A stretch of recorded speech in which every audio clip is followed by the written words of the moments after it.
Once again, I welcome you to know your English without rules. Class 10th की second poem आज मैं आपको explain करूंगा students. Class 10th की second poem. The title is fire and ice. और बच्चों, first poem की तरह ये सेकंड पोएम भी रॉबर्ट फ्रॉस्ट की ही लिखी हुई है. देखा था हमने फर्स्ट पोएम में डस्ट ऑफ स्नो में एक बड़ा डीप मैसेज दिया था उसने. इस पोएम में भी कुछ इसी तरह का मैसेज ये पोएट देने की कोशिश करता है. मैं कह रहा हूँ कोशिश करता है इसलिए क्योंकि मैसेज सब लोग उसको ग्रैब करते हैं, लेते हैं, समझते हैं, ज़रूरी तो नहीं है. तो इसलिए पोएट ने ये कोशिश करी है एक गहरा मैसेज देने की. कि वो कहता है कि ऐसी क्या चीज़ है जो इस दुनिया को ख़त्म कर सकती है. तो अलग अलग धर्म ग्रंथों में अलग अलग तरीके से बताया गया है. कुछ विद्वानों ने कुछ बताया, कुछ विद्वानों ने कुछ बताया. वो यहाँ पर तीन चीज़ों की बात करता है जो इस दुनिया को, धरती को, ह्यूमैनिटी, मानव सभ्यता को मिटा सकती हैं. उसमें से पहली है फायर. एक धर्म ग्रंथ कहता है कि ये दुनिया एक दिन आग में जल के ख़त्म हो जाएगी. दूसरा है आइस. कोई दूसरा धर्म ग्रंथ कहता है कि ये दुनिया एक दिन बर्फ़ से ढक जाएगी, हर तरफ बर्फ़ ही बर्फ़ होगी, सब बर्फ़ के नीचे दब के मर जाएंगे. तीसरी बात पोएट रॉबर्ट फ्रॉस्ट खुद बोलता है. इसका कहने का मतलब है कि आग का तो पता नहीं कब दुनिया जलाएगी, बर्फ़ का पता नहीं कब दुनिया जलाएगी, पर यह कहता है हेटर्ड, नफ़रत.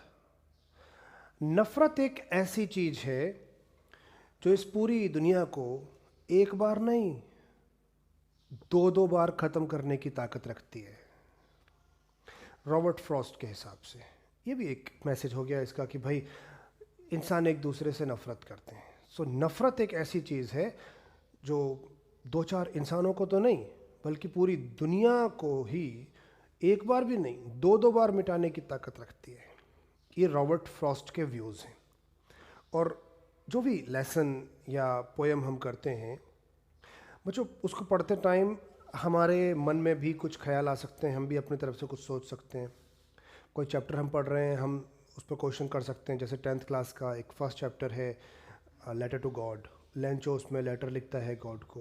तो हम क्वेश्चन कर सकते हैं कि क्या ऐसा पॉसिबल क्यों है, कोई कैसे इतना बेवकूफ़ होगा, लेटर लिखेगा, वगैरह वगैरह.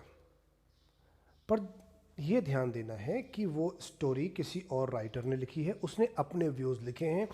और जो क्वेश्चंस आपसे पूछे जाते हैं वो उस स्टोरी या उस पोएम में से पूछे जाते हैं जो किसी और के व्यूज़ हैं. तो जो भी आंसर हम इसमें बनाएंगे, लिखेंगे, बोलेंगे, उसमें हमें अपने व्यूज़ नहीं देने हैं, अपनी बात अपने मन से कुछ नहीं बोलना है. उसमें हम सिर्फ उतनी बात करनी है जितना उस पोएट ने या उस राइटर ने बात की है. क्लियर है ये? तो हम क्या सोचते हैं वो अलग बात है, हमारा रिलीजन क्या सोचता है वो अलग बात है, हमारे धर्म ग्रंथों में क्या लिखा है ये डिफरेंट मैटर है. इस पोएम में इस पोएट ने क्या बात करी है, क्वेश्चन सिर्फ उस पर पूछे जाएंगे. तो इस पोएम में इस पोएट ने बात करी है कि नफ़रत बहुत बुरी चीज़ है, हमें नफ़रत नहीं करनी चाहिए. आपस में एक दूसरे से और किसी और से भी नफ़रत नहीं करनी चाहिए, क्योंकि नफ़रत एक ऐसी चीज़ है जो कि इस दुनिया को एक बार नहीं, दो दो बार मिटा देगी. पोएम पढ़ते हैं बच्चों. पिछली पोएम में मैंने राइमिंग स्कीम भी आपको पहचाननी सिखाई थी डस्ट ऑफ स्नो में. आई होप कि आपको पता है राइमिंग स्कीम कैसे पता करते हैं, क्योंकि जब अपने इस पोएम में आप सबसे नीचे एक क्वेश्चन देखोगे तो यहाँ आपको मिलेगा क्वेश्चन में what is the rhyme scheme of the poem, कि इस पोएम की राइमिंग स्कीम क्या है. तो वैसे तो मैं सिखा चुका हूँ राइमिंग स्कीम क्या है, बट इस पोएम को स्टडी करते टाइम भी राइमिंग स्कीम की भी बात करेंगे. Let's go through the poem. Some say the world will end in fire. कि कुछ लोग तो ऐसा मानते हैं, कुछ लोग ऐसा कहते हैं कि दुनिया एक दिन आग में जल के भस्म हो जाएगी, खत्म हो जाएगी. Some say in ice. कुछ कहते हैं आइस में. From what I have tasted of desire, लेकिन जहाँ तक I have tasted of desire, यानी जितना मैंने मानव की इच्छाओं को समझा है, यहाँ पर डिज़ायर का मतलब इच्छा. और इच्छाएं किसकी होती हैं? मनुष्य ही इच्छाएं करता है. तो वैसे तो एनिमल्स भी कर सकते हैं ऑफ कोर्स, बट ये पोएट डेफिनेटली ह्यूमैनिटी की बात कर रहा है, मनुष्यों की बात कर रहा है. So from what I have tested of desire, कि भाई मैंने जहाँ तक मनुष्यों की, इंसानों की इच्छाओं को समझा है, टेस्ट किया है, जाना है कि पूरी दुनिया के लोग किस किस तरह की इच्छाएं करते हैं, क्या चीज़ें चाहते हैं. I hold with those who favour fire. तो कहता उसको देख करके तो मुझे ऐसा लगता है कि हाँ ठीक है, ये दुनिया एक दिन आग में जल के ख़त्म हो जाएगी. यानी इंसान की इच्छाओं को पोएट ने फायर, आग से कंपेयर किया है. और उसने बोला है कि फायर वो चीज़ है, आग वो चीज़ है. और वो किस चीज़ की आग है? इच्छाओं की आग है. इच्छाओं की ये आग वो चीज़ है जो इस दुनिया को ख़त्म कर सकती है. कहता है पोएट कि हाँ मैं मानता हूँ इस बात को. और कैसे कि कोई चाहता है कि मैं उस देश पर कब्जा कर लूँ, कोई चाहता है कि मैं उस देश की इकोनॉमी पर कब्जा कर लूँ, कोई चाहता है कि हमारे देश का सामान दुनिया में हर जगह बिके, तो कोई चाहता है कि सिर्फ हमारे देश में हमारे देश का ही सामान बिके, हम दूसरे देश का सामान ना खरीदें, हम दूसरे देश की ज़मीन पर कब्जा कर लें.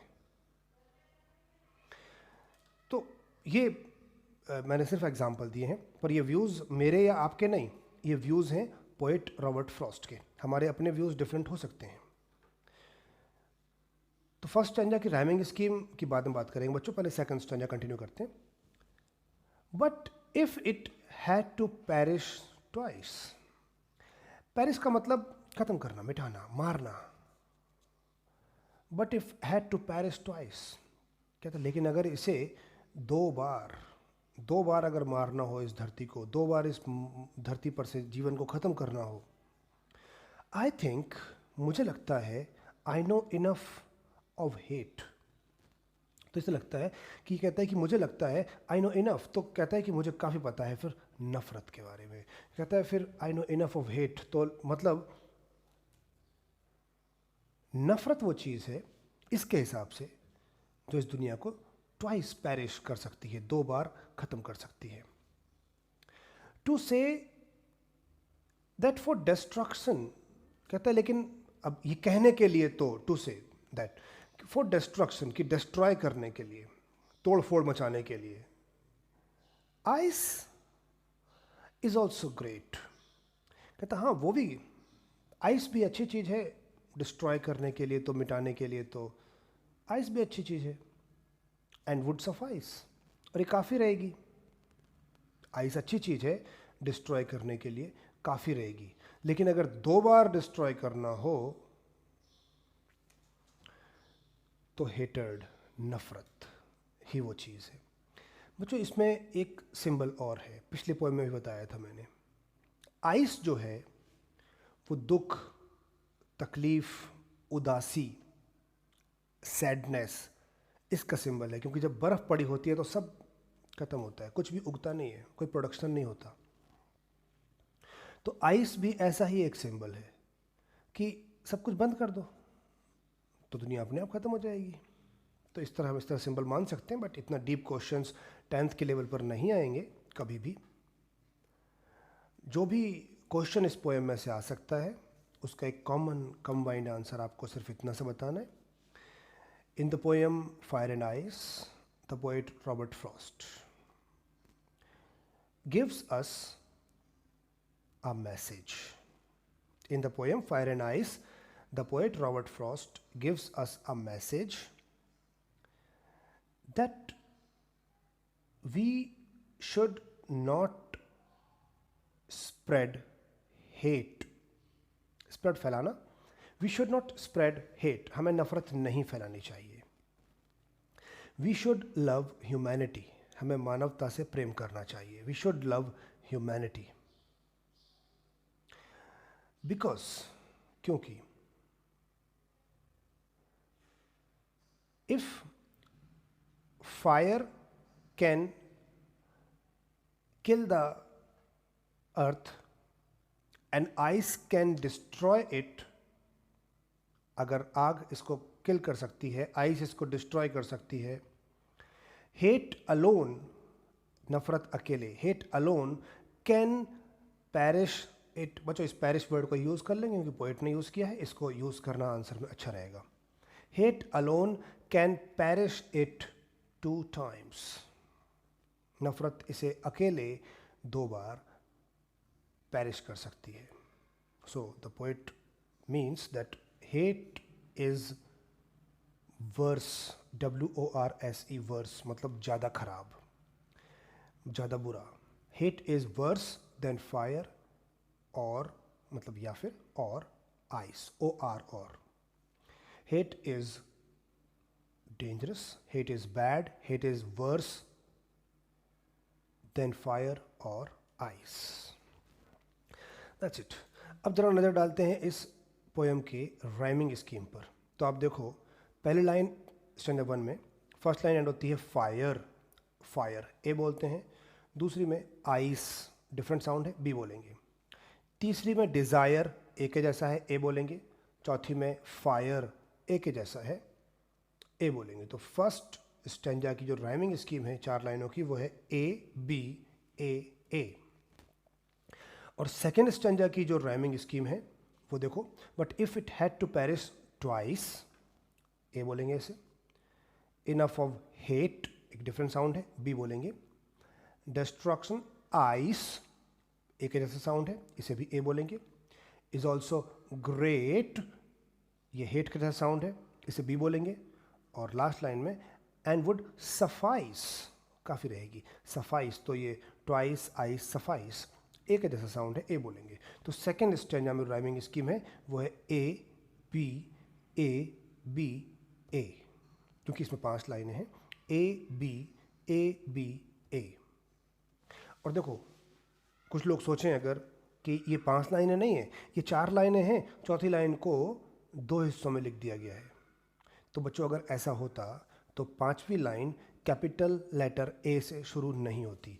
अगर आप इस पोएम में ध्यान दो तो ये 5वीं लाइन कैपिटल ए से शुरू होती है. इट मीन्स इस लाइन को जानबूझ के अलग से लिखा गया है. तो ये लाइन 5 हैं और जो राइमिंग स्कीम है वो है A B A. So now you can easily solve everything about this poem. Poem अच्छी है, मैसेज देती है, पोएम आपको समझ में आ गई, राइमिंग इसकी समझ में आ गई, और इसका आंसर भी मैंने आपको बता दिया. क्वेश्चन किसी भी तरह से आए, स्टैंजा के फॉर्म में आए, आप इसका आंसर लिख सकते हो.